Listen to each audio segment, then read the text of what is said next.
Okay जी, so we saw univariate Gaussian, और univariate Gaussian के अंदर हमारे पास क्या था कि हमें ये देखा इट्स अ कंटीन्यूअस फंक्शन, और उसके अंदर क्या था कि हम प्रोबेबिलिटी ऑफ एक्स फाइंड करनी थी। तो हमारे पास प्रोबेबिलिटी डेंसिटी फंक्शन जो था वो इसकी को था F of X was 1/2 by sigma scale exponential of what X minus का whole scale divided by 2 sigma scale. यही था ना? राइट, नजर आ रहा सबको? नो नहीं, ओके गुड, मैं आप ब्लैक इस्तेमाल करूँगा। So fine, okay good.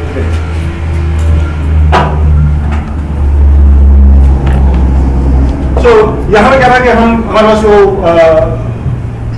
Gaussian बनती है उसको हम मीन के ऊपर सेंटर में देते हैं, it should have shape like this, और सिग्मा हमारे यहाँ पे क्या बता रहा था स्प्रेड, और म्यू हमारा क्या था यहाँ पे centre position. That was one D, और ये प्रोबेबिलिटी डेंसिटी फंक्शन, और प्रोबेबिलिटी डेंसिटी फंक्शन के अंदर फिर हमने ये देखा कि अगर हमें किसी एक पॉइंट के अंदर प्रोबेबिलिटी कैलकुलेट करनी हो तो हमेशा 0 आती है। तो हमने हमेशा एक इंटरवल के ऊपर प्रोबेबिलिटी कंप्यूट करना सीखी, और इंटरवल में प्रोबेबिलिटी कंप्यूट करने के लिए हम क्या करते थे कि उस इंटरवल के लिए कुछ विड्थ डिफाइन करते थे, या कुछ एप्सिलॉन और area under the curve calculate करने की। और फॉर एग्जांपल मैं कहता what is the probability of x greater than x minus epsilon x plus epsilon, तो दिस वाज इक्वल टू हम इंटीग्रल कैलकुलेट करते हैं x माइनस एप्सिलॉन से लेके x plus epsilon f of x times dx। और इसको हमने approximate इस तरह करना शुरू किया कि हमने कहा कि अगर मेरा ये centre point f of x है तो एप्सिलॉन इधर वेट है, एप्सिलॉन इधर वेट है, तो I can approximate it by area of rectangle, which was equal to 2 epsilon times, which was equal to what? 2 epsilon times f of x। और फिर इसी चीज को अगर हमने कहा कि मैंने दो पॉइंट्स के अंदर प्रोबेबिलिटी कंपेयर करनी है, यानी कि आपको कहा जाए कि what is the probability of x falling in this interval और फॉलिंग एट दैट इंटरवल, तो क्या था कि हमने आपके असाइनमेंट में क्वेश्चन था ना, तो आप क्या करते हैं कि एक और पॉइंट y लेते हैं, उसके लिए आप क्या करते हैं ऐसे ही एक इंटरवल डिफाइन कर देते हैं 2 epsilon का, और यहाँ पे आपके पास क्या आता है f ऑफ y। और फिर आप ये देखते हैं कि अगर 2 epsilon times f of x is greater than 2 epsilon times what f of y, कि वेट दोनों की सेम है, ये कैंसिल हो जाएगी, तो आप डायरेक्टली सिर्फ क्या कंपेयर कर सकते हैं, क्या कंपेयर कर सकते हैं, डायरेक्ट हाइट को कंपेयर कर सकते हैं, जिसकी हाइट ज़्यादा it has much higher probability of having that value. Great, सबको समझ आ गई? So that was what univariate multivariate normal was, और उसके अंदर हमने सॉरी यूनिवेरिएट नॉर्मल वाज, और फिर इसके अंदर हमने देखा कि it has this property of having 68% population in plus minus 1 standard deviation 95 and 90. That is what happens in the 2D case. In the 2D case ये होता है कि हमारे पास जो गॉसियन जब दो वेरिएबल्स आ गए, तो दो वेरिएबल्स के वन वेरिएबल के केस में सिर्फ स्टैंडर्ड डेविएशन चाहिए थी, दो वेरिएबल्स के केस में हमें स्टैंडर्ड डेविएशन ऑफ वेरिएबल 1 चाहिए होगी, स्टैंडर्ड डेविएशन ऑफ वेरिएबल 2 चाहिए होगी, और उन दोनों के दरमियान हमें कोरिलेशन भी डिफाइन करना होगा, या कोवेरियंस। तो अब अगर मेरे पास दो डायमेंशंस हो, एक तरफ मेरे पास x हो, दूसरी तरफ मेरे पास क्या हो y हो, या एक तरफ x1 हो, दूसरी तरफ क्या हो x2 हो, तो now I have two variables. तो इसके लिए मल्टीवेरिएट गॉसियन डिफाइन करने के लिए ये वाली क्वांटिटी चाहिए μ1 μ2 के where my data is centered, what is the displacement in x direction, what is displacement in x2 direction, x1 and x2 direction. इसके अलावा मुझे क्या चाहिए होगा सिग्मा 1, ये क्या बताएगा कि अक्रॉस x एक्सिस मेरा स्प्रेड कितना है, और क्या चाहिए होगा सिग्मा 2, और क्या चाहिए होगा सिग्मा 1 2 कोवेरियंस बिटवीन 1 and 2। ये कोवेरियंस बेसिकली सिग्मा, ये म्यू, ये जो दो म्यू है ना, ये मुझे बता रहा होगा कि मेरी पॉपुलेशन कहाँ लाई कर रही है, सेंटर कहाँ पे, ठीक है। और सिग्मा 1 और सिग्मा 2 मुझे ये बता रहा होगा कि एक एक्सिस के cross this will B sigma 1 और दूसरे एक्सिस के क्रॉस क्या सिग्मा 2। और ये जो कोवेरियंस है ना, ये बेसिकली डिफाइन कर रही होगी direction of my maximum change, याद है ना सबको महालनोबल सिस्टम से, तो that is what it will be defined. तो उस केस में अगर फॉर एग्जांपल इस केस में क्या है कि मेरा कोवेरियंस मैट्रिक्स है u है, तो ये मेरी मल्टीवेरिएट क्या होगी गॉसियन होगी। मल्टीवेरिएट अगर 2 डायमेंशंस की बात करूं तो 2 डायमेंशन में गॉसियन जो है वो एक पहाड़ की तरह होगी, क्या होगी पहाड़ की तरह, उसकी लंबाई भी होगी, उसकी चौड़ाई भी होगी, उसकी क्या होगी हाइट भी होगी। अब पहाड़ की जो प्लेसमेंट है फ्रॉम द ओरिजिन वो मीन डिसाइड करेगा, म्यू वेक्टर डिसाइड करेगा, और उस पहाड़ की लंबाई और चौड़ाई बेसिकली एक्सिस के क्रॉस सिग्मा 1 और सिग्मा 2 डिफाइन, और उसकी जो एंगल है ना कि वो किस तरह ओरिएंटेड है, ओरिएंटेड समझ आते हैं ना बात की, that will basically decide by the covariance matrix eigen matrix, अगर आपको याद हो that is basically. So 1D के केस में क्या था कि हम सिंपल x से 1D था, there was no covariance, we were computing the direct distance. In two variables case f of x1 comma या f ऑफ x लिखो, x वेक्टर है जिसके अंदर दो कंपोनेंट है, एक x1 दूसरा x2, तो f of x1 will be equal to 1 over normalization constant times exponential of x minus mu transpose sigma inverse x minus mu। ये exactly वही है जो हमने वो डिस्टेंस कैलकुलेट किया। Instead of computing simple distance, we are computing what? Longest distance of each point from there। कहाँ से? Mean से मान ला longest distance कैलकुलेट करें। So अब अगर ये सिग्मा आइडेंटिटी मैट्रिक्स होगा, सिग्मा क्या है? आइडेंटिटी मैट्रिक्स, तो ये आपका सिंपल क्या होगा? Exponential of L2 distance, exponential of L2 distance. तो उस केस में आपकी जो गॉसियन बनेगा वो सर्कल टाइप, उसकी शेप इनॉर्मेटिव नहीं होगी, वो ऐसा पहाड़ होगा जो कि ना गोल होगा। Got it? सो अब मल्टीवेरिएट गॉसियन में जब मैं ड्रॉ करूंगा तो मैं sometimes I will plot the level curves. ये क्या है? Level curves. ये पहाड़ को, ये 2D में पहाड़ को दिखाने का अंदाज ये है। लेवल कर्व्स क्या होते हैं? लेवल कर्व्स बेसिकली वो पॉइंट्स होते हैं जहाँ पे फंक्शन की वैल्यू क्या होती है? कांस्टेंट होती है। सो लेवल कर्व्स कैसे अचीव किए जा सकते हैं? मिसाल के तौर पर पहाड़ है ना, तो पहाड़ के आप स्लाइसेस काटना सकते हैं। स्लाइसेस किस तरह? यूं, ये पहाड़ है, ऊपर जब मैं काटूंगा तो ऊपर वाले जितने पॉइंट्स होंगे सब पे हाइट क्या होगी? सेम होगी। तो जैसे जैसे मैं नीचे जाता जाऊंगा स्लाइस बड़ा होता जाएगा, हाइट कम होती है, और जैसे जैसे तो इसको टेक्निकली हम कहते हैं लेवल कर्व्स। आपने देखा होगा कैलकुलस के अंदर, इनको भी कहते हैं level curves. For example Google maps अगर जाए ना, एल्टीट्यूड पर क्लिक करें तो आपको पूरे के पूरे लेवल कर्व्स दिखाएगा। वो लेवल कर्व्स वो पॉइंट होते हैं जहाँ पे आपकी हाइट 4000 मीटर 6000 मीटर। तो अब इसमें अंदर मेरी मैक्सिमम वैल्यू कहाँ पे होगी? जी, मैक्सिमम वैल्यू कहाँ होगी? ये मेरी मैक्सिमम वैल्यू होगी। यानी कि जैसे जैसे ऊपर जाऊंगा मेरी लेवल कर्व्स छोटी होती है, छोटी अंदर से चौड़ाई कम होती है, और जैसे जैसे नीचे आऊंगा पहाड़ है ना, तो फॉर एग्जाम्पल K2 को काटना शुरू करूँ तो पीक होगी वो बहुत छोटा, और जैसे जैसे मैं नीचे आऊंगा ह्यूज स्लाइस। ये मैक्सिमम के लिए भी हो सकता है, मिनिमम के लिए भी हो सकता है। प्याला देखा क्या? तो प्याले को ऊपर उल्टा कर देना, पहाड़ बन जाएगा, इस तरह करेंगे तो खाई बन जाएगा। तो it can be maximum point, it can be minimum point. अगर वो पहाड़ की जगह खाई होता तो 1 सेकंड में स्लाइसिंग काटना शुरू करता, पहले क्या आता बड़े स्लाइस काटते, और होते होते होते इस सबसे छोटा स्लाइस कहाँ आता? मिनिमम। तो मेरा मिनिमम और मैक्सिमम पॉइंट यहाँ लेवल कर्व्स के ऊपर है।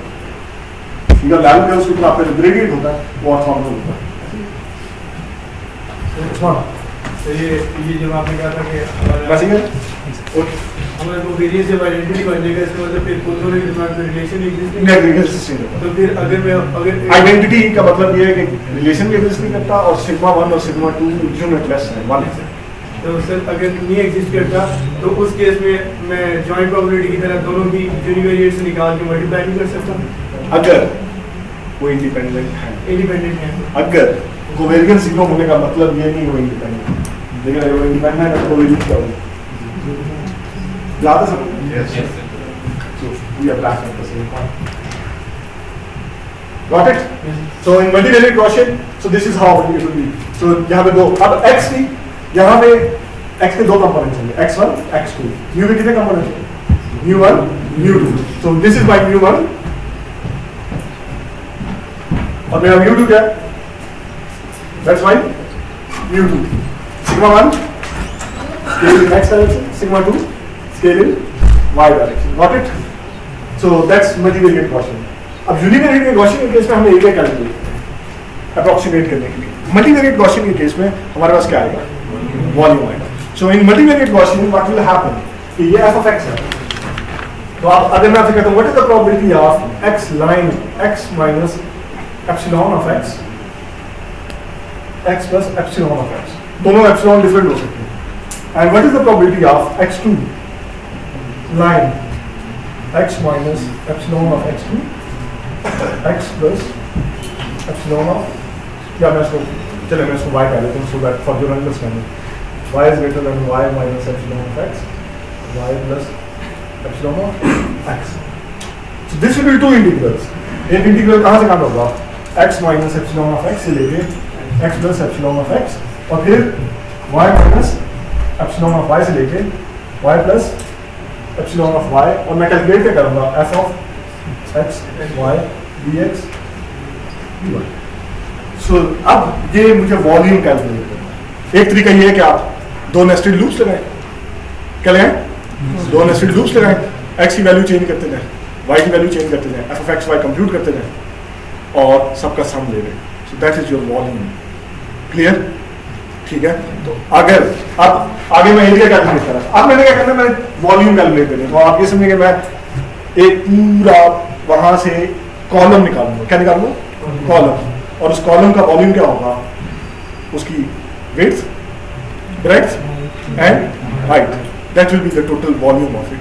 तो अगर मैंने केवल ये अप्रॉक्सीमेशन करनी होगी तो this will be equal to 2 times epsilon of x, 2 times epsilon of y times f of x comma y.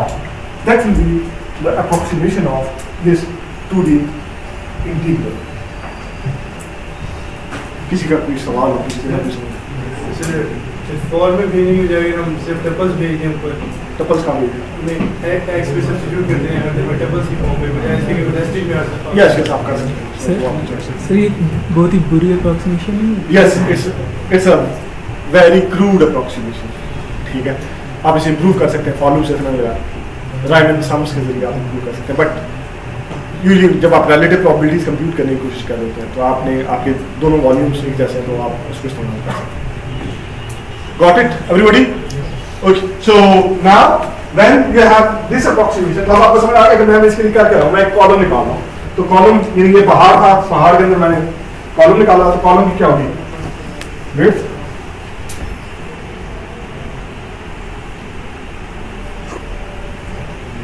ठीक है. ऐसे ही कुछ ऐसे ही मेरी ड्राइंग ऐसी है. So एक will epsilon x, epsilon y. So what will be the height? That's how it's going to be. So that's how you're going to. अब मल्टीवेरिएट गॉसियन के केस में सबको समझ आ गई बात की? So that's how you're going to. ये 2 वेरिएबल्स, 3 वेरिएबल्स के केस में क्या होगा कि आपका जो x minus mu वेक्टर है वो 3 डायमेंशन होगा और सिग्मा आपकी 3 क्रॉस 3 होगी. So now you can take it to 5 dimension, 10 dimensions. Got it? Yes, sir. Okay. So that's how multivariate gaussian will work. So और आप ये भी समझ आ गई कि अगर सिग्मा आइडेंटिटी होगा तो it will be equal to simple L2 distance. Okay. हम इसी इनफैक्ट ये अगर आप बहुत से देखें तो हम मालानोबिस डिस्टेंस कैलकुलेट करें और उसका एक्सपोनेंशियल टर्म लेंगे. हम इस मालानोबिस डिस्टेंस को आउटलायर्स डिटेक्ट करने के लिए भी इस्तेमाल कर सकते हैं. 1D के अंदर हमने कहा था कि 1D के अंदर हम जो है ना आउटलायर डिटेक्ट करने के लिए इंटर क्वार्टाइल रेंज और बॉक्स प्लॉट याद है सबको कि Q1 minus 1.5 IQR plus Q3 plus 1.5 IQR के अंदर हम यूजली सेटल कर सकते हैं. मल्टीवेरिएट के केस में यूजली हम स्कैटर प्लॉट का सहारा ले सकते हैं अगर 2 वेरिएबल्स में, या फिर आप मालानोबिस डिस्टेंस का सहारा ले सकते हैं. आप क्या कहते हैं कि अगर आपके पास 2 या 2 से ज़्यादा वेरिएबल हों तो आप मीन से हर पॉइंट का मालानोबिस डिस्टेंस कैलकुलेट करते हैं. क्या कैलकुलेट करते हैं? मीन से हर पॉइंट का मालानोबिस डिस्टेंस कैलकुलेट करते हैं और फिर उस डिस्टेंस को आप क्या कर लेते हैं? सॉर्ट कर लेते हैं. और आप ये कह सकते हैं कि टेक्निकली अगर 95% डिस्टेंस बड़ा है, यानी अगर आपने सॉर्ट कर दिया, जो पहले 95% पॉइंट्स हैं वो आपको इनलायर्स होंगे और जो रिमेनिंग 5% है उनको आप क्या कंसिडर कर सकते हैं? Outliers. So this is one way of finding